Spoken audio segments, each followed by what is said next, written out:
Welcome back to the channel, guys. As always, I'm Sean, and today behind me here I have my 2017 GMC Sierra 1500 that I named Shadow. Well, old Shadow, she's a beautiful truck, but she does have some issues, just like all these trucks.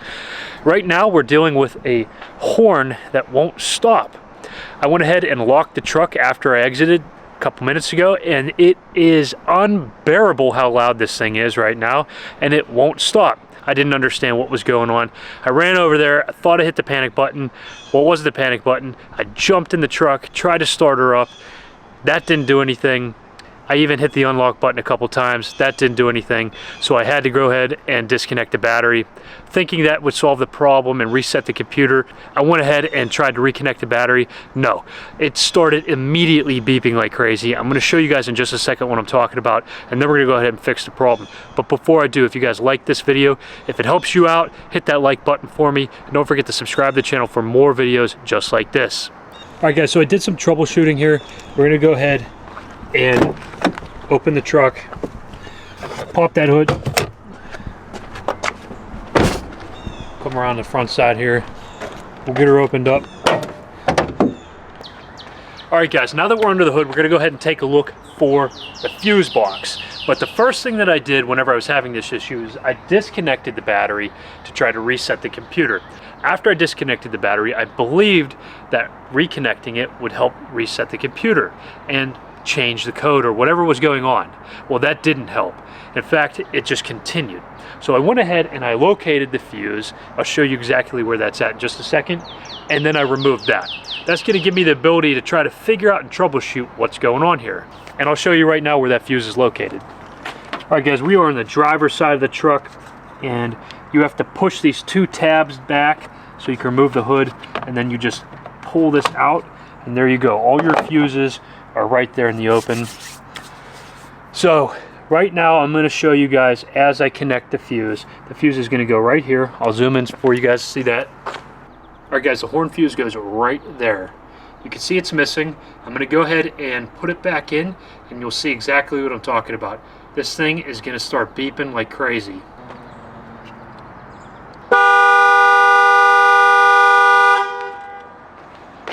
If that's not the most annoying thing in the world, I don't know what is. So we're gonna go ahead and try to figure that out. Now, I removed the fuse again because that's just extremely annoying. Before I get into anything crazy, I am gonna go ahead and disconnect the battery. That way we don't have any issues. We don't want any shorts or anything like that. We're using a 10mm socket. We're gonna loosen this up. There we go.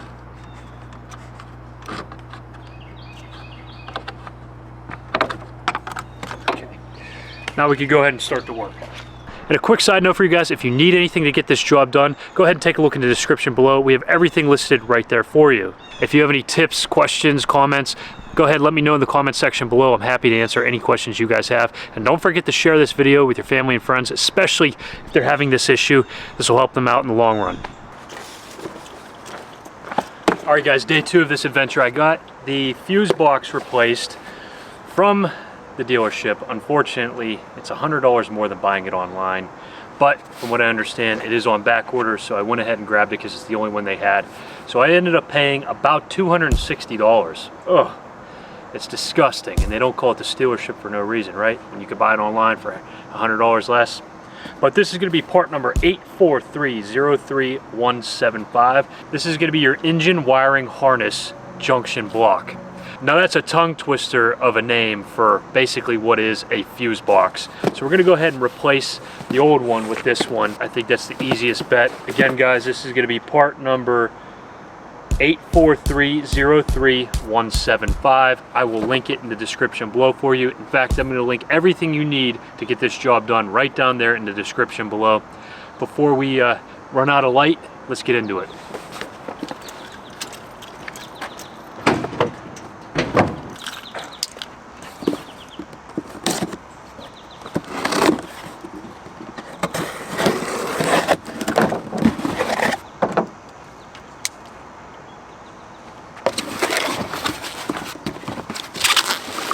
Alright guys, we're going to show you quickly what it comes like.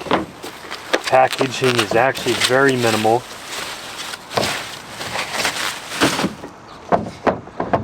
just like the original one. It actually has all the fuses, so that's great. Well, the fact that this has all the fuses is mind-blowing. I really thought I was gonna have to replace every fuse one by one, so I'm pretty stoked on that. All we have to do is pretty much plug and play and pop it in. We're gonna go under the hood right now, undo the other one, and then get this bad boy in and see if it works. Just in case you guys are curious what this thing looks like all the way around, we have, well, basically these little clip guys, and then underneath we have a bunch of little pins. We have a wiring spot. We'll get into all that in just a second, how this gets put together.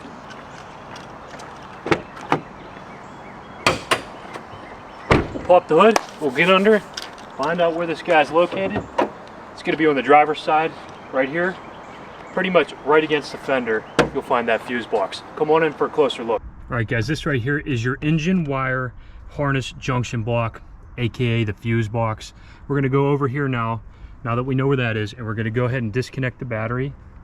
Let's do that right now. We are using a drill to try to speed the process up, but again, you got to be very careful.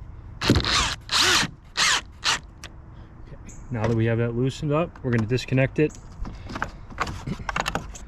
Now that our battery's disconnected, we're going to come on over here and we're going to start work on our fuse box. So what we want to do is we want to pop these little clips on either side up. That will allow us to move the handles up. You're going to have them in the front and the back. Okay, now we have that up. We're going to go ahead and remove the cap from the back side of this. Okay, just like that, guys. Now that goes right out of the way. We're going to go ahead and use our socket and we'll get that out. Let you know in a second what size we're going to need. All right, we actually need a deep well.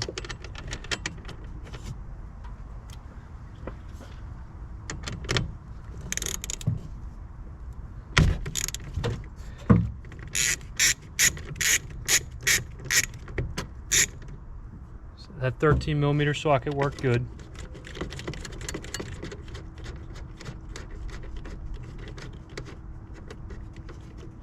Whatever you do, don't lose that. Okay, we'll just disconnect that wire now. Something else that might help us, if we disconnect this bar here, we're going to do that just to swing it out of the way. Using a 1/2-inch socket for that.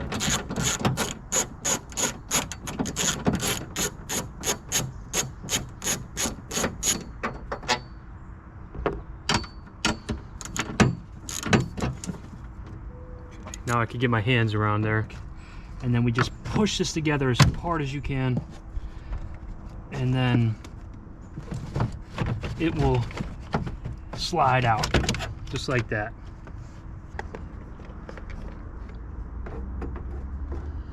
We're going to do this gently.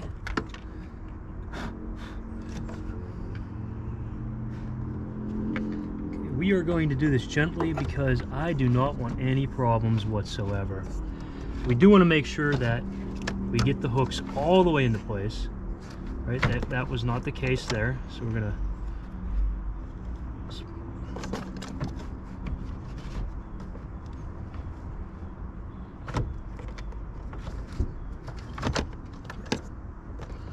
So we did seat that properly. We're going to go ahead and clip those down. We'll go ahead and clip those down.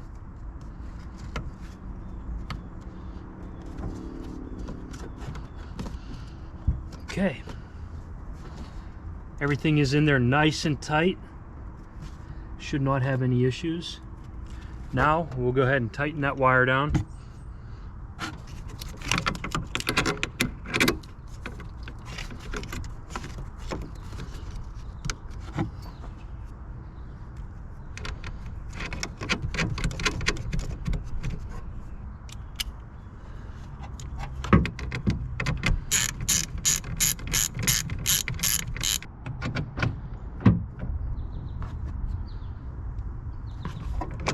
Now that we have everything installed, we'll go on over here to our battery.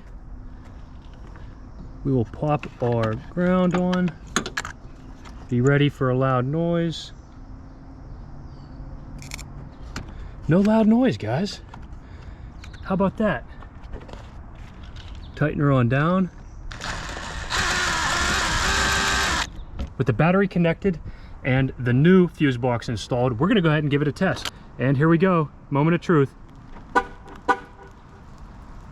It worked, guys. How about that? Just in time for the rain. Thanks for sticking around, guys. I know this helped you out, so go ahead and hit that like button for me, and don't forget to subscribe to the channel for more videos about the 2014 to 2019 Chevy Silverados and GMC Sierras that we all know and love. And I'll catch you in the next one.